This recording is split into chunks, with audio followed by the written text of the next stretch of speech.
यहाँ भजन भी है, प्रवचन भी है, आस्था का संगम भी है, ब्यूटी है, व्यंजन भी है, बच्चों का मनोरंजन भी है। देश दुनिया की ताज़ा तरीन खबरों से रूबरू कराता ये है अन्नपूर्णा मीडिया ग्रुप और आप देख रहे हैं पी न्यूज़, खबरों का बादशाह।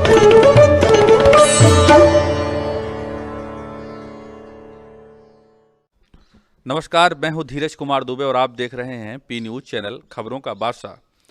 जैसा कि उत्तर प्रदेश में चुनावी बयार पूरा आंधी का स्वरूप ले चुकी है और जितने भी यहां पर राजनीतिक पार्टियां हैं उन्होंने अपने धुरंधरों को, अपने प्रत्याशियों को मैदान में तैयार कर दिया है और सब लोग अपने अपने क्षेत्र में मेहनत कर रहे हैं। इसमें सबसे आगे अभी बहुजन समाज पार्टी चल रही है, जिन्होंने लगभग आज तक 350 से अधिक प्रभारी प्रत्याशियों को घोषित कर दिया है और वो सभी चुनाव के जो कैंडिडेट हैं वो अपने अपने क्षेत्र में मेहनत कर रहे हैं। और हम लोग भी अपने चैनल के माध्यम से उन सभी प्रभारी प्रत्याशियों से जो वर्तमान में विधानसभा के लिए चुनाव लड़ेंगे, तैयारी कर रहे हैं, उनके बीच जाकर उनका मंतव्य जान रहे हैं कि आखिर उनकी क्या तैयारियां हैं, वो अपने समाज के लिए क्या करना चाहते हैं। यदि वो विधानसभा में जाएंगे तो अपनी जनता के लिए, अपने विधानसभा के लिए सदन में क्या आवाज़ उठाएंगे। फिलहाल अभी तक बीएसपी ने कैंडिडेट घोषित किया है, इसलिए हम आपको अभी बीएसपी के इंटरव्यू दिखा रहे हैं।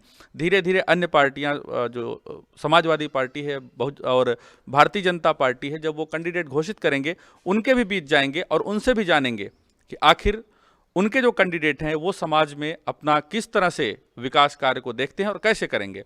आज हमारे साथ इसी कड़ी में जनपद जौनपुर के मुगरा बादशाहपुर विधानसभा है। इसको हर्ट विधानसभा माना जाता है, यानी मुगरा बादशाहपुर में, ये जो जौनपुर में जितनी विधानसभा क्षेत्र हैं उसमें मुगरा बादशाहपुर का एक अलग स्थान है और बहुत ही कड़ा संघर्ष यहाँ पर होता है। पूरे पूर्वांचल की निगाहें इस सीट पर टिकी होती हैं। बहुजन समाज पार्टी ने भी अपना कैंडिडेट यहाँ पर फील्ड में उतार दिया है। दिनेश चंद्र यादव जी हमारे साथ हैं, जो कि यहाँ से मुगरा बादशाहपुर से बहुजन समाज पार्टी से प्रभारी प्रत्याशी हैं। आपका बहुत बहुत स्वागत है पी न्यूज़ पे। सबसे पहले आपसे ये जानना चाहेंगे कि आप राजनीति में क्यों आना चाहते हैं? राजनीति में इसलिए आना चाहते हैं क्योंकि राजनीति में जो है आगे से जो भी है समाज के लिए आपको जो बहुत बड़े पैमाने पे काम करना है, तो उसके लिए राजनीतिक बैकग्राउंड आपका होना ज़रूरी है। तभी आप जाके समाज में जो है बहुत बड़ा वो कर सकते हैं। और वैसे भी यूपी की अगर हम बात करें तो पूर्वांचल एक हमारा, जहाँ तक मुझे लगता है कि पूर्वांचल हमारा अभी भी पिछड़ा हुआ है, जो अपेक्षा वेस्टर्न यूपी की बजाय, क्योंकि मैंने यूपी को भी पूरा काफ़ी करीब से देखा हुआ है। ठीक है, उसके बहुत सारे कारण हैं। उसके कारण जो है वो राजनीतिक भी हैं और शिक्षा है, बहुत सारी चीज़ें हैं। तो वही एक कारण है कि राजनीति में हम आना चाहते हैं, क्योंकि गांव का सबका विकास होना ज़रूरी है। पहले के टाइम अलग थे जब हम लोग यहाँ से गांव से गए हुए थे, लेकिन अब सिचुएशन चेंज हो रही है और यहाँ की जो जनता जनार्दन, उससे भी हम अपील कर रहे हैं कि आप लोग अपना वोट बहुत सोच समझ के उसी कैंडिडेट को दो जो आपके लिए कुछ कर सकता है। जातिवाद को एक बार भूल जाइए। जातिवाद आप अभी यहाँ देख रहे होंगे, हर जात की, हर उसके वर्ग के लोग हैं। ठीक है, तो जातिवाद के अंदर पहली बात तो मुझे कोई वो नहीं है कि जातिवाद होना ही नहीं चाहिए समाज के अंदर। तो इसी वजह से हम राजनीति में आना चाहते हैं। छोटे मोटे कार्यक्रम तो हम बहुत से पहले से करते आ रहे थे, जब फादर की हमारे जब डेथ हुई थी उसके बाद से ही, लेकिन कोई हमको जानता नहीं था। लेकिन ये है कि जब दायरा बढ़ता गया, स्टार्टिंग छोटे से हुई, 2 साल तक लोगों को पता नहीं चला, लेकिन जब दायरा बढ़ता गया कि तो लोगों तक बातें पहुंचने लगी। अब आज एक दिन वो आ गया है कि जब पूरे मीडिया का आप लोगों के सहयोग से बहुत सारी कुछ चीज़ें पता चल रही हैं कि हम लोग ये कर रहे हैं, वो कर रहे हैं। तो यही एक रीज़न है और दूसरा कोई रीज़न नहीं है। जैसा कि आप बता रहे हैं, आप 2 सालों से सक्रिय हैं। समाज में किन किन सामाजिक कार्यों में आप सक्रिय रहे हैं? आपके मन में क्या रहा जो आपने लोगों के बीच सहयोग पहुंचाया हो या उनसे मिलते जुलते रहे? क्या क्या सामाजिक कार्य से हैं जिनको लेके आप समाज में 2 सालों से काम कर रहे हैं? सबसे बड़ी चीज़ तो क्या है कि मुझे अभी भी याद है 88 में मैंने जब इस गांव को छोड़ा था, तो एक मेरे अंदर जो आज भी वो कसक है। आज मैं बहुत सारे कंट्री घूम चुका हूँ, इंडिया से बाहर भी, और इंडिया में तो करीब करीब पूरे इंडिया को ही घूम चुका हूँ। लेकिन जो एक कसक थी कि मुझे भी पढ़ना है, मैं high school Hindu inter college से फर्स्ट क्लास पास किया हुआ था किसी ज़माने में, लेकिन अनफॉर्चुनेट कुछ ऐसी वो थी कि जो हम नहीं पढ़ पाए। और उस समय भी एक अलग था कि मतलब, तो हमने गांव को छोड़ के अपना, मेरी माँ को एक ही शब्द बोला था कि कहीं भी जाऊंगा, किसी के यहाँ भी काम करूंगा, लेकिन तुम्हें हम उस ज़माने में कि हर महीने तुम्हारे पास कुछ न कुछ आएगा ज़रूर। ठीक है, तो जो एक वो कसक मेरी रह गई कि मैं पढ़ नहीं पाया। आज समाज में करीब 398 बच्चे हैं जो 20 से शुरू हुआ था, जिनको समय समय पे उनको जो हमसे हो रहा है वो हम लोग कर रहे हैं। ठीक है, दूसरा कि अभी भी ये चीज़ है कि मेरी जब शादी हुई थी तो मुझे अभी भी याद है बहुत, ये सब चीज़ें पता नहीं ओपन प्लेटफॉर्म पे होनी चाहिए कि नहीं होनी चाहिए, लेकिन अभी भी वो मुगरा बादशाहपुर को दुकान मुझे नहीं भूलती है, पूरब साइड वाली, जहाँ पे हमने 40 रुपये मीटर का शर्ट मेरे पापा ने दिलाया था मुझे। तो अभी जब हमारे यहाँ आपने कुछ दिन पहले सुना तो देखा होगा कि 11 सामूहिक जोड़ों का भी विवाह किया गया। तो वो जो कसक है कि उस टाइम हमारे पास भी होता तो हम भी थोड़ा अच्छा कर ले जाते दिखा अच्छा करते, अच्छा वो होता, लेकिन सब समय समय होता है। समय वो अलग था, अब समय अलग है। लेकिन जो मैंने अभी समाज में जो सामूहिक विवाह का वो किया, उसमें अब यहाँ बहुत सारे मीडिया भी थी, ये सब बैठे हैं, गवाह हैं। उन बच्चों को, जैसे मैं अपनी बेटी की शादी कर रहा हूँ, उस तरह से उनके कपड़े इलाहाबाद से आए थे। भाई किसी को डाउट है इसमें? इलाहाबाद से कपड़े लड़के के लिए और लड़की के लिए स्पेशली, ताकि मुझे जो चीज़ें, और मैं मेरी निगरानी में उसको वहाँ से आने के बाद हमने वहाँ से जिस आदमी को भेजा गया था उसको क्या बाकायदा आप वहाँ से व्हाट्सअप करिए, हम उसको चेक करेंगे, उसके बाद हम सब पास करेंगे तब होगा। तो बहुत सारी कसक ऐसी है लाइफ में जो हम नहीं कर पाए, लेकिन हम समाज के लिए करना चाहते हैं। जो ठोकर आप खाए हैं उस ठोकरों से लोगों को बचाना चाहते हैं, उनको पूरा करना चाहते हैं। लोगों को बचाना चाहते हैं और लोगों के सपनों को, क्योंकि सपना तो सब जो है देखते हैं, चाहे वो गरीब हो चाहे वो पैसे वाला है। ठीक है, लेकिन पैसे वाले लोग क्या है, उनके लिए सपने पूरे करने का कोई वो नहीं है, लेकिन गरीब आदमी का जो सपना होता है उसका जब पूरा होता है तो वो विधाता उसको बहुत ज़्यादा। इसके पहले दिनेश जी आपने कोई और चुनाव लड़ा है या सीधे सीधे विधानसभा फतह करने की तैयारी में लगे हैं? नहीं, चुनाव तो मैं नहीं लड़ा हूँ और राजनीति में भी मैं वो नहीं था, लेकिन बस ये है कि समाज में बहुत सारे लोगों का वो था कि आप आइए, एक बड़ी जिम्मेदारी। अभी पिछले 7 महीने पहले जो प्रधानी का चुनाव हुआ था उसमें हमारे छोटे भाई हैं, उन्होंने यहाँ से चुनाव जीता हुआ है प्रधानी का, लेकिन मेरा राजनीतिक बैकग्राउंड इसके पहले नहीं था जी। तो उत्तर प्रदेश में बहुत सारी पार्टियां सक्रिय हैं और मूल रूप से 3-4 बड़ी पार्टियां हैं, तो आपने बहुजन समाज पार्टी का ही सिलेक्शन क्यों किया? आप समाजवादी से भी चाहते, आपको टिकट हो सकता मिल जाता, आप समाज में काम कर रहे हैं अच्छा, तो आपने बहुजन समाज पार्टी को क्यों चुना है? बहुजन समाज पार्टी को चुनने के पीछे एक बहुत बड़ा कारण था। उसका कारण ये है कि बहुजन समाजवादी पार्टी को जो मैंने कई सालों से देखा हुआ है उसमें हर वर्ग के लोग हैं। ठीक है, उसमें, और मैं एक चीज़ जो मैंने वो किया है, महसूस किया है और जो देखा है कि यूपी में अभी भी जो बैकवर्ड हैं, दलित हैं, ठीक है, और पिछड़े वर्ग, उनकी काफ़ी ज़्यादा वो है। और ख़ास करके पूर्वांचल में आप जैसे लखनऊ क्रॉस करेंगे, आप आगरा की तरफ जाएंगे, वहाँ परसेंटेज कम होता जाता है। लेकिन मैं अगर पूर्वांचल की बात करूँ, ठीक है, तो पूर्वांचल में हमारे जो दलित पिछड़े हैं और बैकवर्ड में अभी बहुत सारी असमानताएं हैं, इसीलिए हमने बीएसपी को, बसपा का चयन किया हमने। जी। तो अपने जो मुगरा बादशाहपुर विधानसभा क्षेत्र है, यहाँ आप अभी क्या क्या कमियां देखते हैं कि हमें विधानसभा में आने के बाद ये करना होगा?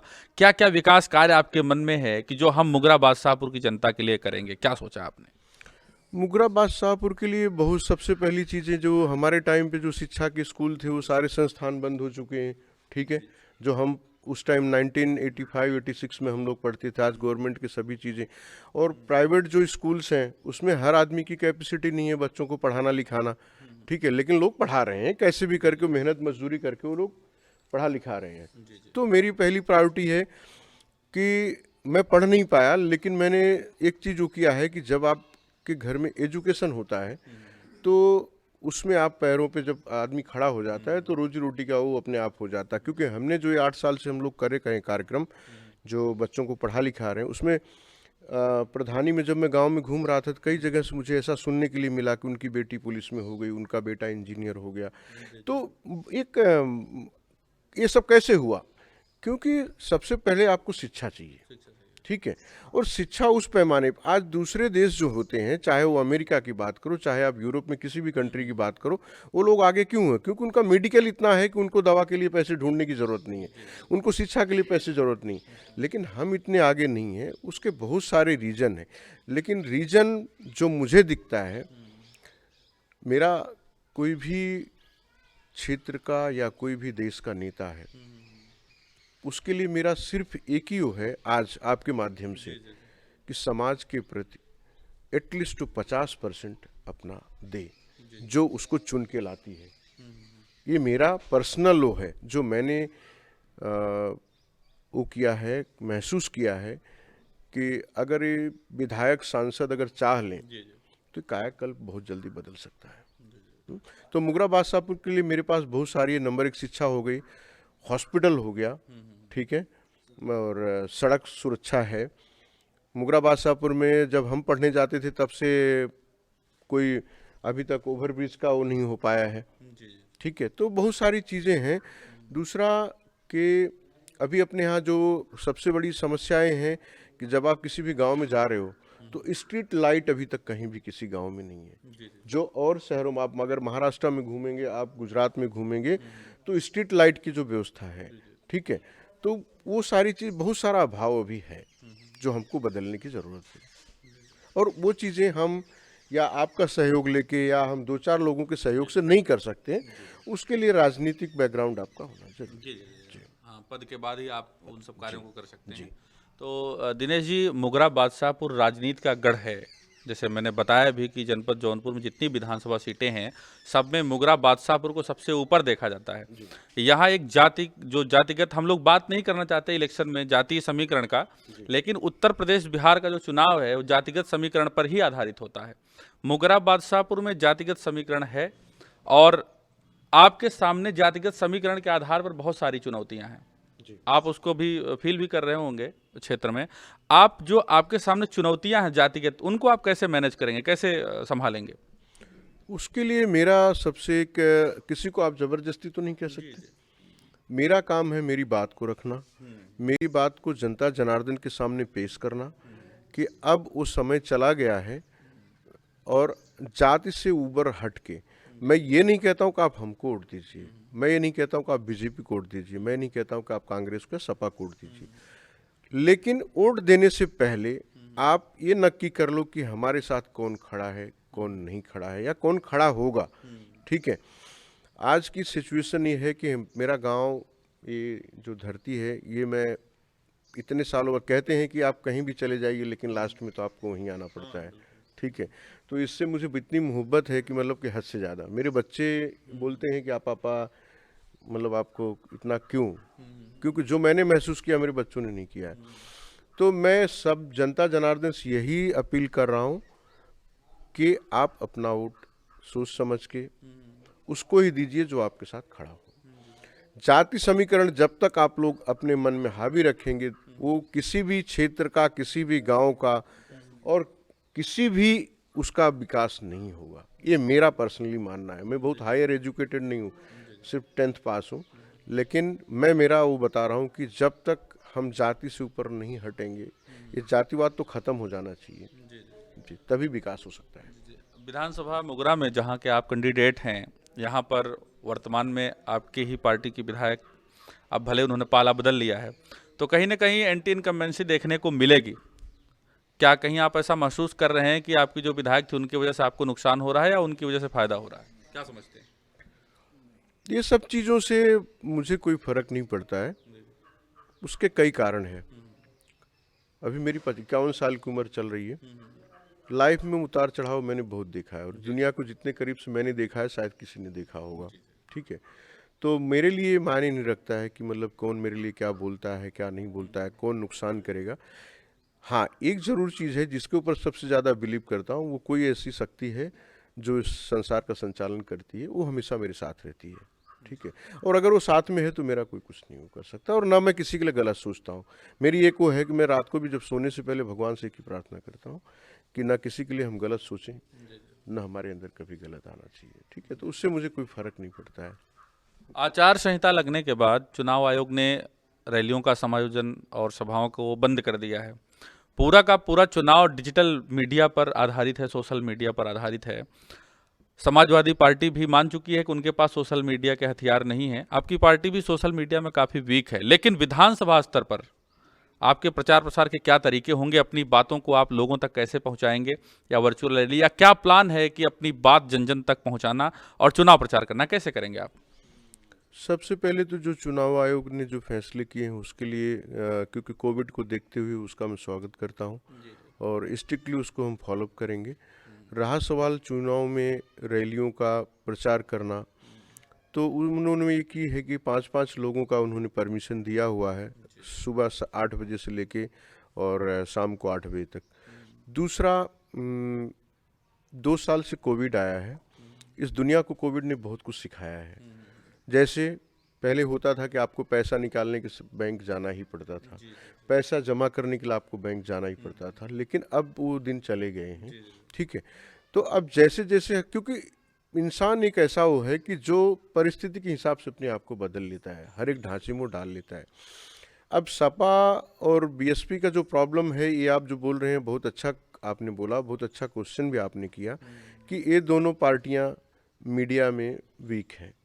अब उसका तरीका जो है वो ढूंढ रहे हैं आप लोगों के सहयोग से। अभी लोग, क्योंकि जब रास्ते बंद होते हैं तब आदमी रास्ते ढूंढता है, ठीक है, तो अभी उसके रास्ते लोग ढूंढ रहे हैं और जल्दी ही उसका सॉल्यूशन आएगा कि ये लोग भी, हाँ इतना है कि भाई बीजेपी कितना एक्टिव नहीं हो पाएंगे, लेकिन आने वाले टाइम में बीजेपी से कम नहीं होंगे जी। तो चलते चलते हमारे चैनल के जो दर्शक हैं और जो आपके अपने विधानसभा के मतदाता हैं, आप उनके लिए क्या संदेश देना चाहेंगे?